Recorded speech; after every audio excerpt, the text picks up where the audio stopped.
everybody, and welcome to Brooklyn's Kitchen and much more. Today we're going to be preparing 3 different items. We're going to start with easy gumbo chicken and sausage. It's actually a recipe that was created by Briggs True. Briggs True being our sponsor here on Brooklyn's Kitchen and much more. We're going to be using their seasonings today and preparing some of our recipes. What's really cool is that they have their dry spices, which I just demonstrated to you. And then here they have their wet spices. And the first recipe is the gumbo, and we're going to be incorporating these spices. And before we make the gumbo, we're going to make their guacamole recipe. And their guacamole recipe also incorporates these spices that we have right before us. And I'm excited to be able to prepare these for you so we can try them together. It's my first time trying these recipes. In addition to that, we're going to also make an awesome homemade recipe that I've had in my family for years. And I've made it to where it's very healthy for you and it's very delicious at the same time. And what is that? That's my famous banana nut bread. And instead of just adding one sort of nuts to the bread, we're going to add walnuts and pecans.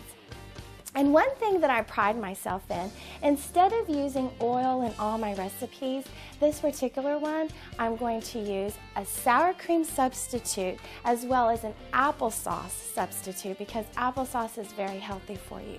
And I like to use it as much as possible when I can, as long as the recipe can be altered a little bit and it doesn't mess with the taste too much. Because I don't want to compromise on taste just because of the health, but at the same time you do want to be healthy. So it's kind of like a fine line and you have to kind of gauge it. But sometimes you can put half of the applesauce and sometimes you can put half of the oil or butter or margarine, but you just kind of have to use your common sense in gauging it. So I'm excited to be here with you guys again. I have some of my fresh ingredients right before us, and we're going to get started with the appetizer first, which is the guacamole dip. And then after that, we're going to come back and we're going to prepare the gumbo, which is an easy recipe. Sometimes gumbo can be kind of complicated, but this one's very simple. And it's something you could put together if you're in a hurry. I actually have the whole chicken breast here, but sometimes if you're in a rush, you can actually substitute the rotisserie chicken that you can find at your local grocery store.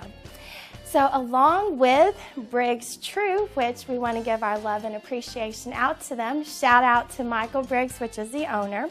You can look them up at www.BriggsTrue.com. BriggsTrue.com. We're also going to be attending other stores where I like to shop, and we're going to get their sponsorship so we can go shopping and take you along the way. I'm also going to bring you guys some interesting recipes that I found in an old recipe book that I had forgotten. And remember that herb garden that we were talking about? Well, I'm going to take you to it and you're going to see the other herbs that I plan to prepare for you guys as I make fresh salsa, because I have a lot of recipes that are actually particularly suitable for spring and summertime coming up. Sometimes I like to prepare certain dishes in the wintertime because they're just like comfort foods that really just kind of hit the bottom of your belly and make you feel good during the wintertime. And then when summer comes, it's just a little bit hotter outside and you want cooler meals, lighter meals, because when you're out in the sun, if you eat something too heavy sometime, it really affects how you feel and your well-being. So I'm also going to bring you some drinks, some refreshing drinks with some fresh lemon zest and orange zest, and I have this cute little grinder that I'm going to show you coming up next. So you guys stay tuned because this is Brooklyn's Kitchen and much, much more. Our new reality show where I plan to show you so much, including the farm-raised eggs. Those are my favorite. I love these eggs. The yolk is just so rich and delicious, and it makes some of the best recipes. So if you haven't had them before, maybe you should look for a local farmer and try to get your own farm-raised eggs because there's nothing quite like them. Stay tuned. You have a great ride coming up, and I want you guys to join me and all my beautiful children and my family. We have so much in store for you. Only on Brooklyn's Kitchen and much more.